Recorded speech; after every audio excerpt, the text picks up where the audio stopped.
भी इसराइल पर जोरदार अटैक किया है। तेल अवीव समेत तमाम शहरों पर वो बमबारी कर रहा है। इनमें से आप ये मानकर चले उनका आयरन डोम इतना सक्षम है कि अगर मान लीजिए 100 बम आकर गिर रहे हैं, उसमें से शायद 2 या 10 ज्यादा से ज्यादा वो कामयाब हो पा रहे होंगे, क्योंकि इसराइल ये मानकर चल रहा था कि वो जब जंग में जा रहा है तो ईरान उनके ऊपर अटैक करेगा। ईरान तक पहुंचना, इसराइल तक पहुंचना ईरान के लिए मुश्किल नहीं है, लेकिन क्या वो हमले कामयाब होंगे? वो हमले उस लिहाज से कामयाब नहीं हो पा रहे हैं जितना इसराइल ईरान में हमले अपने कामयाब कर पा रहा है। और जो अभी यहाँ पर चर्चा चल रही थी, मुस्लिम देशों की बात हो रही थी, तो मैं इसमें तुर्की का भी रोल देखूं। तुर्की का रोल कहाँ पर है? तुर्की इस वक्त ईरान के साथ नहीं खड़ा है, तुर्की चुप बैठा हुआ है, जबकि ईरान के साथ लगने वाले उसने अपनी 3 चौकियों को पूरी तरह से बंद कर दिया है। वो ये नहीं चाहता कि इस जंग का थोड़ा सा भी असर तुर्की पर आए। Ravindra sir. No definitely, I mean देखिए, ये जो नया वर्ल्ड मैट्रिक्स बन रहा है, ये दुनिया पूरी रीबूट हो रही है, जैसे कंप्यूटर रीस्टार्ट होता है ना, कोविड, फिर रशिया यूक्रेन वॉर और गाजा इजराइल के बाद दुनिया रीस्टार्ट हो रही है। जब रीस्टार्ट हो रही है, अलग अलग सॉफ्टवेयर लोड हो रहे हैं। सबसे अहम सॉफ्टवेयर ये लोड हो रहा है, सबको ये दिख रहा है कि एक तरह से might is right, power, raw power.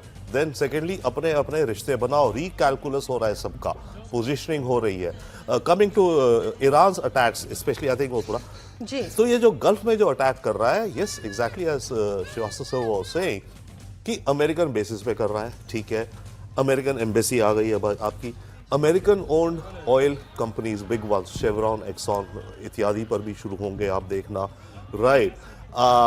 Trump का इंटरनेशनल होटल है दुबई में जी, Trump international hotel, Trump golf course. अब ट्रंप गोल्फ कोर्स जो दुबई में है, उसकी प्रोटेक्शन इतनी तो नहीं होगी जितनी टेल अवीव का आयरन डोम है। रविंद्र सर, मैं माफी चाहूंगा, आपको रोक रहा हूं क्योंकि एक ताजा अपडेट लेते हैं, फिर आपके पास लौट रहे हैं। लेबनान में 31 लोगों की जान गई है, इजरायली स्ट्राइक में 31 लोगों की मौत हो गई है।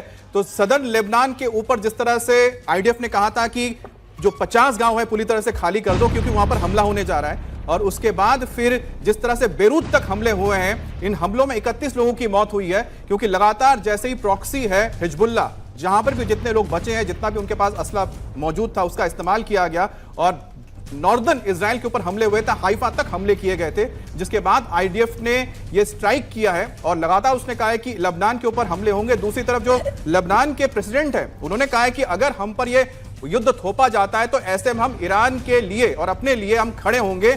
यह अपने आप में एक बहुत बड़ा डेवलपमेंट है जिसको लेकर हम आगे चर्चा करेंगे कि क्या लेबनान की भी इसमें एंट्री होगी। अगर होती है तो ऐसे में इस युद्ध की स्थिति क्या हो सकती है, क्या लेबनान में ये हिजबुल्लाह कहां से एक्टिव हो रहा है, हमास के पास ताकत कहां से आ रही है, हूती को ऑक्सीजन देने वाला कौन है, वो सब ईरान कर रहा है। और अगर ईरान के खिलाफ जंग इजराइल छेड़ रहा है तो ये केवल ईरान के खिलाफ नहीं, उसके जो प्रॉक्सी संगठन है जो लेबनान में कहीं बैठे हुए हैं, उनके खिलाफ भी ये जंग है।